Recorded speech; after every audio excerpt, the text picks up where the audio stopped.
A very happy good morning to all my dear students. Welcome back for the today's class. Today we will start with the subject computer and we will continue our chapter 1 with the part 4. So as you all know that till part 3 we have completed our chapter. So today we will learn about the topic, advent. Okay, so all of you have to take out your computer textbook and in that you have to open page number 7. So this is the last topic that we have to understood in this chapter number 1. Okay, after that the explanation of the chapter is over in this video. Okay, so let's start. This is the last topic, that is advent. Now let's see what is the full form of this advent. Electronic discrete variable automatic computer. Okay, once again, electronic discrete variable automatic computer. So this is the full form of advent. Students, you have to learn this full form as it can come in your 1-mark question. Okay, so now let us start. The design work of advent was proposed by John Moseley and J.P. Eckert in 1944. So this advent design work was proposed by the scientists which have developed the ENIAC. Yes, so this advent also was proposed by John Moseley and J.P. Eckert in the year 1944. Before the ENIAC was fully operational. जब ENIAC को उन्होंने develop किया उससे पहले उन्होंने इसका proposal बना दिया था. Okay, so Moseley and Eckert were joined by John von Neumann in a consulting role for the development of advent. Now with these two scientists, one more scientist was there and his name is John von Neumann in a consultant role for the development of advent. That means these three scientists have worked on this advent computer. Okay, so advent was the binary computer and used from 1951 to 1961. So this advent was a binary computer and it was useful from the year 1951 to 1961. During this period, it proved to be reliable and productive. Okay, so in this period, that is from 1951 to 1961, it was reliable. That means it was really working and it was productive. That means market में ये available था. Okay, the main difference between ENIAC and advent was that with the ENIAC, if you wanted to complete certain tasks, you need to change different vacuum tubes. Whereas with advent, it can be programmed and user didn't have to tamper with hardware.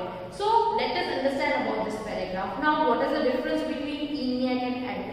Okay, so in ENIAC, when you have to complete certain tasks, if you want to complete certain tasks, you need to change different vacuum tubes. Okay, in the ENIAC, you have some different tasks. Okay, so in that, sometimes you have to change the vacuum tubes. But this is not happening in the advent. Okay, see, whereas advent, it can be programmed and user didn't have to tamper with hardware. That means आपको hardware के साथ कुछ भी changes नहीं करने होते थे, जबकि ENIAC में आपको वैक्यूम ट्यूब के साथ कुछ चेंजेस करने पड़ते थे. Okay, so this is the difference here.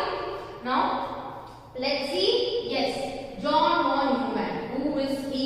Okay, let's see that. So along with John Moseley and J.P. Eckert, John von Neumann, they have mutually developed this advent machine. Okay, so now we will continue with the other two paragraphs.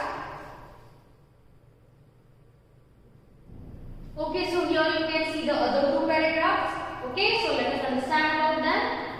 During 1960s, IBM grew very dominant and was selling more computers than any other company. Okay, so my dear students, this machine was developed in 1944. After that, in 1960s, IBM grew very dominant and was selling more computers than any other company. Now IBM, we have understand about this IBM.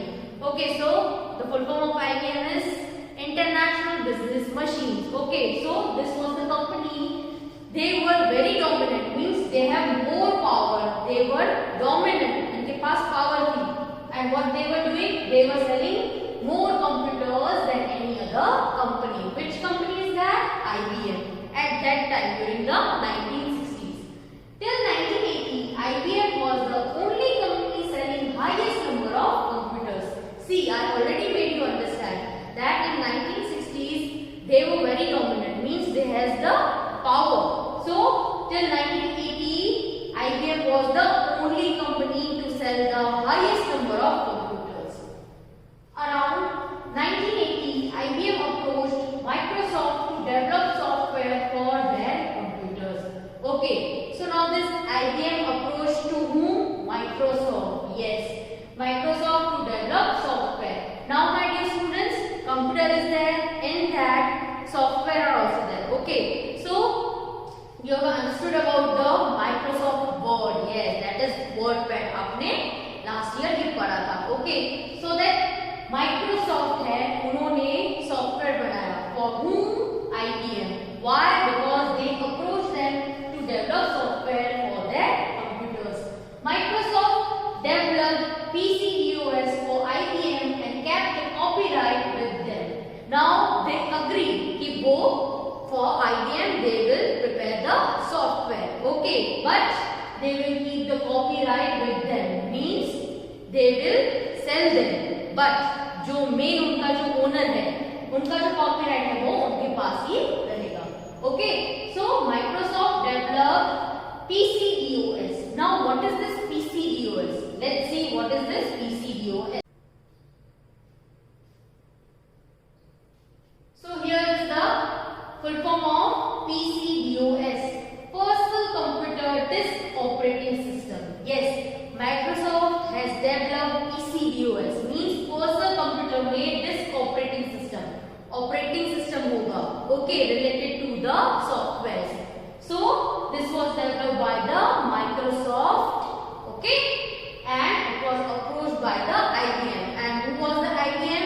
International Business Machines. They were developing the computers. Okay, they were selling the computers. They were manufacturing the computers in the 1980s and in the 1960s. Okay, so Microsoft has Microsoft has accepted that and they have kept the copyright with them till now. Okay, so now continuing the other paragraph. Okay, so here continuing with the last paragraph. Within couple of years, US became very famous and Bill Gates became the president of Microsoft company. Okay, within the couple of years means थोड़े ही सालों में DOS, that is disk operating system. Disk operating system became very famous. Okay, within few years this DOS was very famous and Bill Gates, he was the president of the Microsoft company. Let's see what is.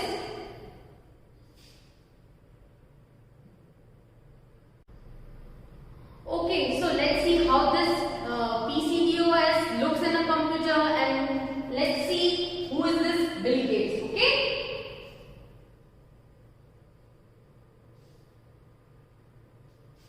See, I show you this personal computer disk operating system. Now we will see the PCDOS, how it looks in a computer. Okay. So here you can see in this way in the earlier times. Okay, when the Microsoft has given the software to the IBM. Okay, they have given the software. So when you start this computer, you can see like this. Okay, this is like when you start a computer, after some time it shows like this and you have to enter it. Okay, so this was in the earlier times. Now we will see now who is Bill Gates. Students, try to identify this. Yes, he is the president of the Microsoft company. Okay, he is now CEO also of the Microsoft company. Okay, so students, you have seen Microsoft Word, right?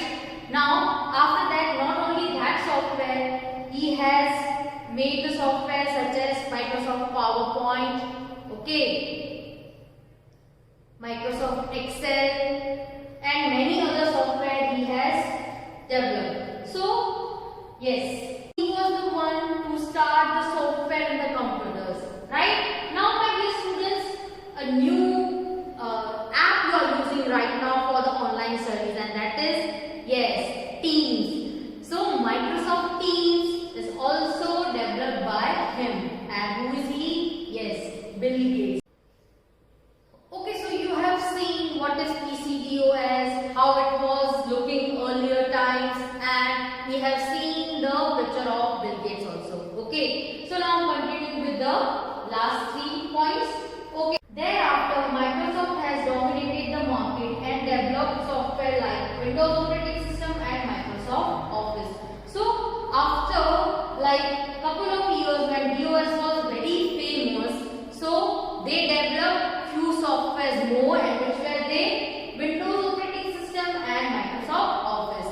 They dominated the market, means they were ruling at that time in the market. Okay, right now also Microsoft Office is ruling the market. My dear students, you have seen, yes, you are using that app right now for your online studies, and that is, yes, Teams.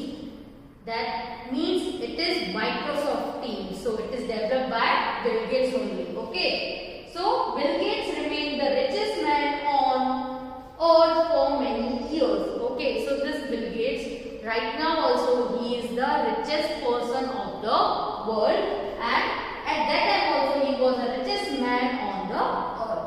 So my dear students, here we have completed our last topic of the chapter. Okay. In our next class, we will start the notes of this chapter. So, till that, you have to read out this chapter. Have a nice day.